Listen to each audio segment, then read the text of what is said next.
के हमारे मेंबर हैं डॉक्टर सुशील गुप्ता जी, जो हरियाणा के प्रभारी भी हैं, चौधरी निर्मल सिंह जी, और हमारे यहाँ से कैंडिडेट मक्खन सिंह लबाना जी, और सम्मानित मंच पर उपस्थित सभी आम आदमी पार्टी के लीडर्स, कार्यकर्ता, समर्थक और साथी। आज यहाँ पर सुबह इस कार्यक्रम में आने के लिए सबसे पहले आप सबका तहे दिल से धन्यवाद। और माइक की कमी के लिए माफी भी मांगेंगे। आज लोग इतने हो गए कि माइक आई थिंक नहीं मिल गया।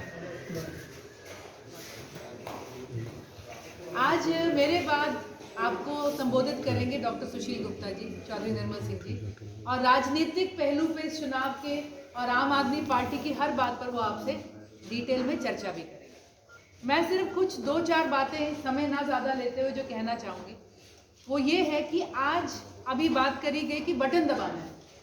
कई बार हमें लगता है कि सिर्फ मात्र बटन दबाने की बात है, पर हमें कभी ये चूकना नहीं चाहिए हमारे जो है सोच से कि ये बटन दबाने के हक के लिए ही था कि भगत सिंह जी सूली पे चढ़ गए थे।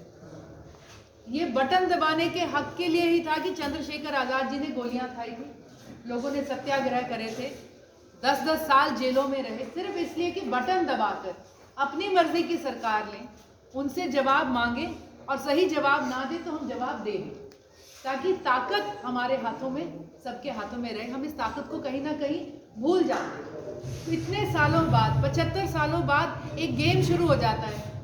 सबको पता होता है चुनाव होते ही नेताजी आए हैं, हाथ जोड़ेंगे, जनता को पता होता है बाद में नहीं जोड़ेंगे, तो वो भी देख लेते हैं। चुनाव आते ही जनता रूठती भी बहुत है, शर्तें भी बड़ी रखती है, सारी बातें मनवाते हैं। नेताजी भी कहते हैं सारी बात मानेंगे, कोई बात नहीं।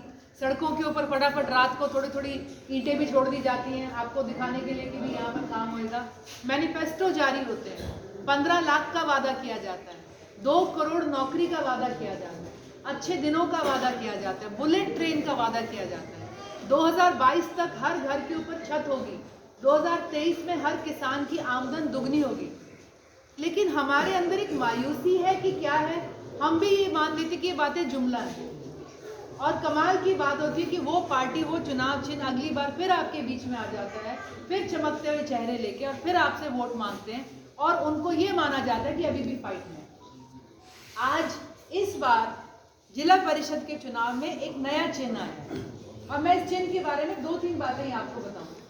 इस साल दिल्ली के सरकारी स्कूलों में 1141 बच्चा IIT, IIM, AIIMS, medical college में अपनी मेरिट पे गया। सरकारी स्कूल का बच्चा मतलब जैसा सरकारी स्कूल हमारा था वैसा ही दिल्ली का। लेकिन फर्क आज उन बच्चों का है, अगर हम पूछ ही लें हरियाणा के किसी सरकारी स्कूल से किसी बच्चे ने common entrance exam test pass करके किसी IIM मेडिकल में एडमिशन लिया है, मेरी जानकारी में नहीं। हरियाणा के औसतन प्राइवेट स्कूल से किसी ने लिया हो तो बता दो।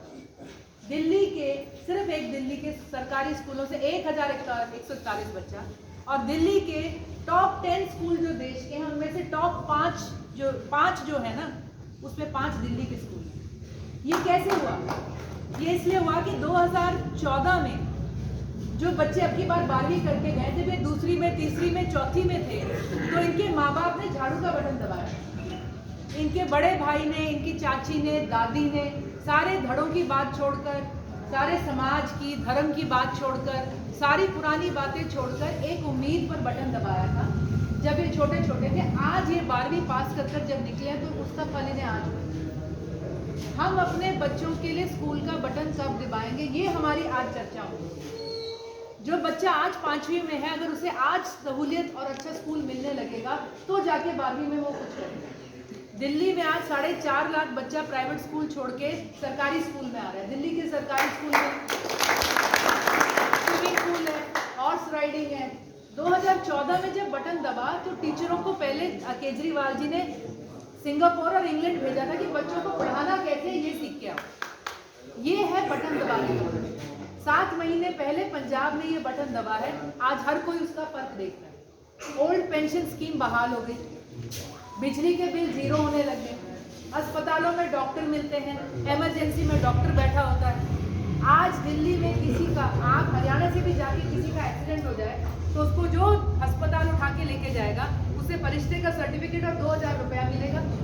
और वो चाहे हरियाणा का बंदा है, अगर दिल्ली की सड़क पे एक्सीडेंट हुआ है तो 1 रुपया खर्च हो या 1 करोड़, सारा का सारा सरकार दे। ये फर्क है। आज सबसे बड़ी बात, हमारे बच्चे पढ़ भी लेंगे, हमारे बच्चे रोजगार में कहाँ जाएंगे? वो 2 करोड़ नौकरी का कभी आप सोचते हो कि मतलब क्या होता है? हम 135 करोड़ का पूरा देश है, 2 करोड़ नौकरी मतलब अब तक 16 करोड़ नौकरी आनी चाहिए। 135 में से बच्चे और बूढ़े निकाल दें जिनको नौकरी नहीं चाहिए तो आधे रह गए। इसमें से वो निकाल दें जिनकी नौकरियां हैं तो उन्हें भी अलग कर दें। वो निकाल दो जिनके बिजनेस में नौकरी चाहिए वो निकाल दें। तो इतनी नौकरी होनी चाहिए थी कि यहाँ खड़े हर दूसरे लड़के में से, युवा में से, जिसका बच्चा पिछले साल ग्रेजुएशन करा है, एक की नौकरी लगनी चाहिए। लेकिन हरियाणा में हम बेरोजगारी में पिछले कई सालों से नंबर 1 है। मतलब पूरे देश में हमारी जितनी बेरोजगारी नहीं है, ये सरकारी आंकड़े हैं, हर साल हम टॉप कर रहे हैं। कोविड से पहले भी टॉप कर रहे थे, अब भी हमारी औसतन बेरोजगारी है 100 में से 36%।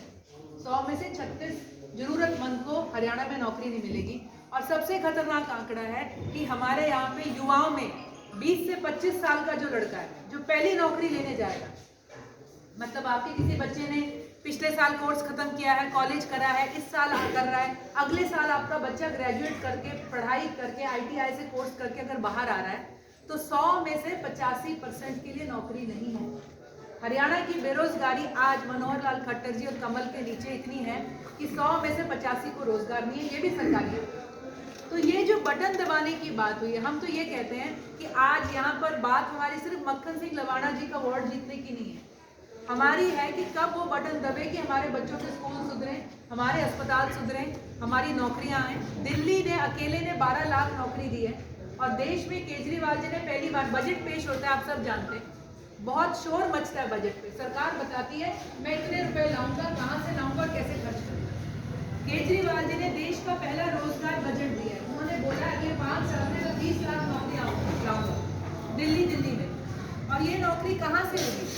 इसमें से इतने लाख नौकरी टेक्सटाइल से होगी, इतने टूरिज्म से होगी, इतने 1000 जो है एंटरटेनमेंट से होगी, और इतने 100 नौकरी, उन्होंने पूरा 20 लाख नौकरी का ब्यौरा बनाया है, digital chain, supply chain management से होगी। और उन्होंने हर अफसर को बोल दिया तेरी नौकरी का नोटिफिकेशन इस महीने में लग रहा है, उससे पहले ये काम होना चाहिए रेडी, अगर फाइल कहीं पे काम कहीं पे रुकता तो मुझे इमीडिएटली बताना है। आज ये सरकार, ये टीम, केजरीवाल जी, आज ये झाड़ू का निशान आपके पास दस्तक दे रहा है। हरियाणा क्या जिला परिषद से बिजली के बिल माफ होंगे? नहीं होंगे, लेकिन कहानी शुरू हो जाएगी, शायद ये सरकार जाकर कुछ करने लग जाए। क्या अभी से हमारे स्कूल सुधर जाएंगे? नहीं, लेकिन उसकी नींव डल जाएगी, एक लोगों में उम्मीद आएगी।